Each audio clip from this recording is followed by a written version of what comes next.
ในยุคนี้อย่าลี่เห็นว่าใครที่ทำธุรกิจออนไลน์เขาเป็นแต่คนรวยๆทั้งนั้นเนาะอย่าลี่จึงทำให้ตัวเองมาขายออนไลน์นะคะมาขายออนไลน์แล้วก็สร้างแบรนด์เป็นของตัวเองนะคะสร้างแบรนด์เป็นของตัวเองเพราะว่าพ่อบอกว่าถ้าว่าเราอยากรวยเราต้องมีธุรกิจเป็นของตัวเองก็เลยสร้างแบรนด์ขึ้นมาแต่ตอนที่เยลลี่นะคะมาสร้างแบรนด์ก็มีตัวแทนเยอะขึ้นเรื่อยๆนะคะแล้วมีตัวแทนเยอะขึ้นเราก็ต้องได้สอนตัวแทนของเราเองนะคะและอีกอย่างก็ต้องได้ลงทุนเรื่องอย.ทุกอย่างเราต้องทำเองหมดเลยแล้วก็อีกอย่างหนึ่งนะคะถ้าลูกค้าได้ทานกินสินค้าของเราไปนะคะถ้าว่าเขาดีเขาก็โทรมาชมสินค้าของเรานะคะแต่ถ้าว่าเขามีอาการที่ไม่ค่อยดีเท่าไหร่เขาก็โทรมาว่าสินค้าของเราอาจจะไม่ดีอาจจะมีเคมีอยู่ในนั้นนะคะอันนี้คือสิ่งที่เจ้าของแบรนด์ต้องเจอนะคะเราก็ต้องได้แก้ไขเราก็ต้องได้ตอบทุกข้อทุกอย่างนั้นด้วยตัวเองนะคะแล้วมาถึงจุดๆหนึ่งนะคะก็มีโอกาสได้เจอกับโคชชาญเนาะโคชชาญเขาก็บอกธุรกิจเจอเนสแต่เยลลี่ไม่ได้สนใจนะคะเพราะว่าคิดว่าไม่ค่อยชอบเพราะว่าคนที่เขาทำธุรกิจแบบนี้เขาก็ไม่ได้ประสบผลสำเร็จนะคะแต่ก็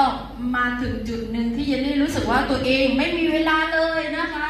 เพื่อนชวนไปไหนไม่ได้นะคะไปไม่ได้เพราะว่าติดธุระของตัวเองไม่มีเวลานะคะแล้วก็อยากจะยกระดับของตัวเองขึ้นเพราะว่ามีทีมมีตัวแทนเยอะขึ้นอยากสอนให้เขาขายออนไลน์เก่งๆนะคะแต่คนชันก็ได้ปรึกษาคนชันเขาก็บอกว่าถ้าอย่างนั้นให้เยลลี่มาในงานเอ็กซ์โปนะคะ2018เยลลี่ก็เลยมาในงานนั้นเราจะเห็นวิสัยทัศน์ของนักธุรกิจหลายๆท่านที่เขาจะมาแบ่งปันเยลลี่ก็เลยคิดว่าโอเคถ้านั้นเยลลี่มาเพื่อเรียนรู้ในสิ่งที่ใหม่ๆไปต่อยอดกับธุรกิจของตัวเองนะคะแต่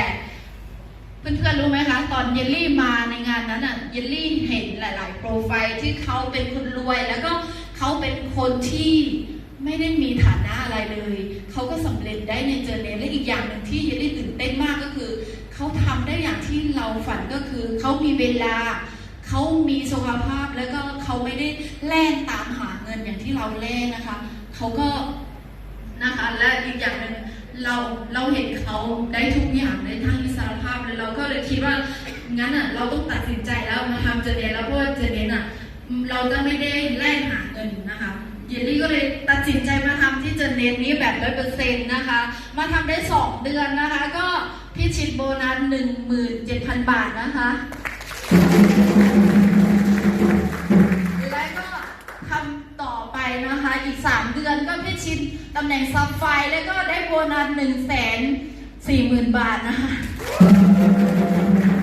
และตอนนี้เยลลี่ก็มีตัวแทนอยู่ที่ต่างประเทศก็คือ